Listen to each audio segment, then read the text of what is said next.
Voyageurs qui ont été bloqués à Maurice pendant le cyclone Belal et donc la compagnie ne veut pas rembourser, aider et du coup un collectif là, a été créé justement avec plusieurs voyageurs de l'île Maurice. Audrey Corridon, vous êtes cofondatrice de ce collectif. Bonjour en tout cas, bienvenue sur le plateau du Talk. Du coup, première question, alors vous êtes plusieurs centaines à avoir été impactés là, par ce cyclone. Qu'est-ce que vous attendez avec ce collectif? Qu'est-ce que vous vous demandez concrètement à Air Mauritius? Déjà, on demande à Air Mauritius de reconnaître sa culpabilité et tous les manquements qu'ils ont fait envers leurs clients, qui sont, avant d'être des voyageurs, c'est leurs clients. Parce qu'aujourd'hui, ils n'ont pas reconnu la faute, l'erreur, ou en tout cas, ils ne font rien du tout. Là, il n'y a pas de discussion avec les voyageurs impactés. Il n'y a aucune discussion. Faire une conférence de presse en disant on s'excuse pour les quelques retards et les annulations et en omettant totalement le manque de prise en charge et d'humanité, ce ne sont pas des excuses. Nous, on est face à un mur aujourd'hui. Donc il y a des réclamations qui ont été faites en bonne et due forme sur leur plateforme, par mail, par téléphone, par recommandé, et jusqu'à ce jour, on n'a aucune réponse. Donc nous, ce qu'on attend, c'est d'avoir un interlocuteur pour rentrer dans de la médiation. Et si on ne peut pas avoir cet interlocuteur, on partira devant le tribunal compétent sous couvert d'une action collective. Bon, de toute façon, ça risque de finir comme ça, ça finit en tribunal. Mais concrètement, qu'est-ce que vous leur demandez? L'argent. Alors, forfait, non, c'est ça? Il y a plusieurs choses qu'on demande, parce qu'il faut savoir que chaque voyageur a connu une situation particulière. Il y en a qui ont perdu leur bagage, il y en a qui ont eu des dommages moraux importants, voire même physiques, puisqu'il y a des personnes malades qui n'ont pas eu accès à leurs médicaments, des personnes diabétiques. Alors ça, justement, est-ce que vous pouvez nous raconter, parce que vous représentez du coup aujourd'hui ce collectif, tout le monde ne pouvait pas être sur le plateau. Vous pouvez déjà nous raconter, parce qu'effectivement, il y a des affaires dans l'affaire, c'est que chaque cas pourrait faire un traitement judiciaire. Déjà, comment ça s'est passé pour vous, ce que vous avez vécu? Parce que en fait, vous, par exemple, ils se sont servis du cyclone pour justifier le fait que 2-3 jours après le cyclone, votre avion n'a pas pu être disponible. Mais ils l'ont mis dans le cyclone alors que le cyclone était déjà passé, donc ça c'était déjà une affaire. L'effet de boule de neige parce qu'il n'y avait plus de disponibilité. En tout cas, voilà, ils s'en sont servis, ça a été officiel. Pire, moi, c'était même pas le cyclone n'était pas passé, c'est le cyclone n'existait pas encore. Ouais. C'est-à-dire que moi, c'était l'aller comme le retour. Je partais en Malaisie, j'ai pas demandé à faire une escale à La Réunion. D'ailleurs, ça, c'est un sujet aussi. On nous oblige pour beaucoup de correspondants, enfin pour beaucoup de voyages en Asie, voire même en Europe, à passer par Maurice. Oui, c'est vrai. Et du coup, je suis partie le 4 janvier. Et déjà, le 4 janvier, moi, j'ai passé ma nuit, j'ai dormi à l'aéroport, en zone de transit. Alors qu'ils savaient très bien qu'ils n'avaient pas d'avion. Il faut savoir qu'Air Mauritius a de sérieux problèmes techniques. Ils font la politique du surbooking alors qu'ils n'ont pas d'avion.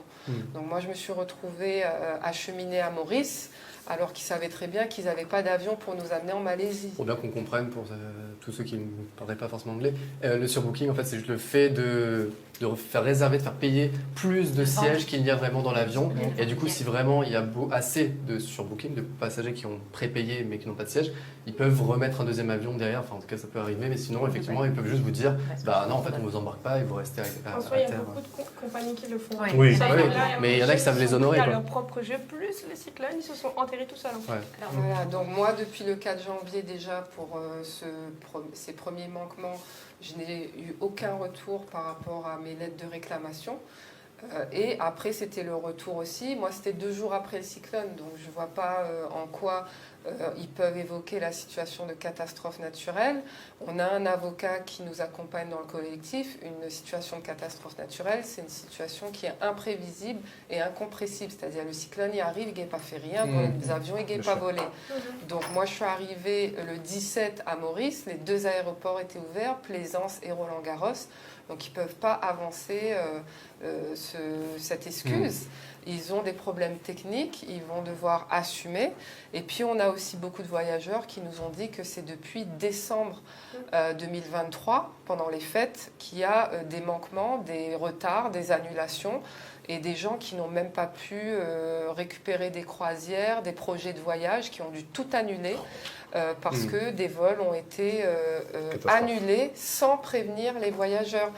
Donc Quand on est sur des voyages voyages gros comme problème. ça, voilà, des projets qui sont annulés comme ça au dernier moment, ça représente combien financièrement? Parce que c'est ça presque le cœur du problème. Bien sûr. Il y a C'est moral, mais c'est relation, aussi il y a, financier. voilà, le voyage qui n'est pas fait, mais financièrement, pour qu'on se rende compte, c'est quoi? C'est des milliers d'euros qui sont engagés? C'est 1000, 2000, 3000 euros pour C'est, une croisière par exemple, ou pour la Malaisie? ça peut aller jusqu'à 5000 euros. Ouais. Parce que, par exemple, ceux qui ont réservé des croisières, etc., en plus en famille, parce que généralement, cette période-là, on voyage en famille, c'est entre 5000 et 8000 euros. Et quand on rajoute le fait que votre vol est annulé, que vous êtes dans un pays étranger, que ce soit à Maurice, en Malaisie ou en Inde, parce qu'il y avait des gens qui étaient en Inde, à Mumbai, ils ont dû prendre à leur charge des frais d'hébergement, de téléphone pour prévenir la famille et tout. Donc pour un voyageur et sa famille, ça peut monter facilement jusqu'à 10 000 euros. Ouais. Est-ce que vous pouvez nous raconter aussi l'histoire de cette dame, vous l'avez dit en préparant l'émission, il y a une dame qui donc avait un vol donc, sur un avion surbooké qui a donc déjà de base été refusé dans l'avion alors que l'avion volait, enfin il pouvait décoller.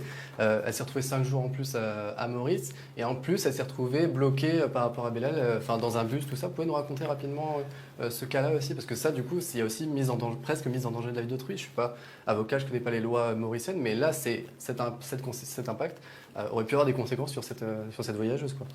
Oui, tout à fait. C'est vrai qu'avant que le cyclone passe, les compagnies ont mis en place un plan d'action, un plan d'urgence pour faire partir un maximum de voyageurs qui étaient à Maurice et qui devaient rentrer à La Réunion avant midi, avant la fermeture des aéroports. Donc comme ils ont pratiqué le surbooking, quand cette dame est arrivée à l'heure avec ses valises pour prendre son avion et rentrer à La Réunion, on lui a dit non, le cyclone va passer, vous partez plus. Et elle leur a dit non, elle a écouté les infos, au contraire, elle doit embarquer rapidement et c'est dans les temps pour rentrer à La Réunion. Donc ils ont fermé l'enregistrement à 30 personnes qu'ils avaient vendu des billets en plus. Et elle a dû ensuite rejoindre son hôtel qui était quand même à l'autre bout de Maurice, parce qu'il faut savoir que c'est période de vacances, donc on ne se dit pas je vais prendre n'importe quel hôtel. Elle a rappelé son hôtel pour pouvoir accéder à un logement. Et en redescendant sur l'hôtel, il s'avère qu'il y a eu des fortes pluies qui n'incombaient pas à Belal. Il y avait déjà des fortes pluies sur l'île. Et il y a eu une inondation dans la rue. Elle était dans le bus et le bus a été submergé par les eaux. L'ensemble de voyageurs qui étaient dans ce bus-là ont eu la peur de leur vie. La peur de leur Pris au vie. piège dans un bus qui prend l'eau. Pris au piège dans un bus qui prend l'eau. Et le pire, c'est qu'elle nous racontait que de son hôtel, donc elle a dû subir tout le cyclone à Maurice. Elle a vu aussi toutes les inondations et les gens qui étaient bloqués dans leur véhicule et elle en ressort traumatisée. C'est une dame qui a des séquelles psychologiques. Le problème, c'est que ces personnes-là, Air Mauritius va utiliser la loi européenne qui dit qu'il n'y a pas d'indemnisation possible quand il y a des circonstances exceptionnelles. Et ça fait partie au final de ces circonstances exceptionnelles, donc le fait de cyclones, des catastrophes naturelles. Il n'y a pas de remboursement prévu parce que c'est quelque chose qui ne peut pas être contrôlé, ce n'est pas de leur fait.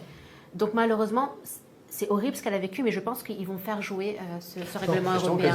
Ça ne rentre pas. Ils rentrent pas Ça dans la zone rentre pas, Europe. c'est à partir de C'est midi. justement. Oui, mais du coup, c'est Comme Maurice pas n'est pas dans la zone Europe, il va jouer la carte du fait que c'est pas les mêmes clauses. Parce qu'elle devait rentrer à La Réunion. Oui, je sais Et La bien. Réunion, elle est fermée. Et La Réunion fait partie de ça. De la zone Europe. Donc Mais, ça va jouer. Non, mais Que dit l'avocat, justement, vous avez fait un voilà, avocat, que dit justement, l'avocat? j'en viens à l'avocat. Air Mauritius n'est ni avocat ni magistrat.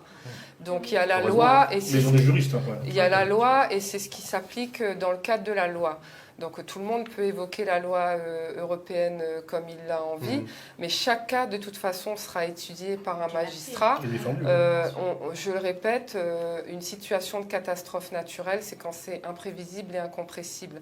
Comment les autres agences de voyage, il y aura aussi l'aspect comparatif par rapport à la gestion de la crise par les autres compagnies aériennes, dont Air France, qui est quand même partenaire d'Air Mauritius depuis un certain temps. Donc tous ces faits-là seront mis sur la table et cela m'étonnerait énormément, qui puise sur toutes les situations, qui puisse jouer la carte du cyclone. Pour moi, le cyclone Bellal n'a fait que lever le voile sur une compagnie aérienne qui va très mal, qui ne respecte pas le droit européen et français, et pourtant qui se fait de l'argent sur le dos des Réunionnais et qui en plus fait honte à l'île Maurice, qui sont nos frères et nos sœurs. Donc moi, je me bats pour la dignité humaine, et c'est pour ça que cette affaire, elle me tient à cœur.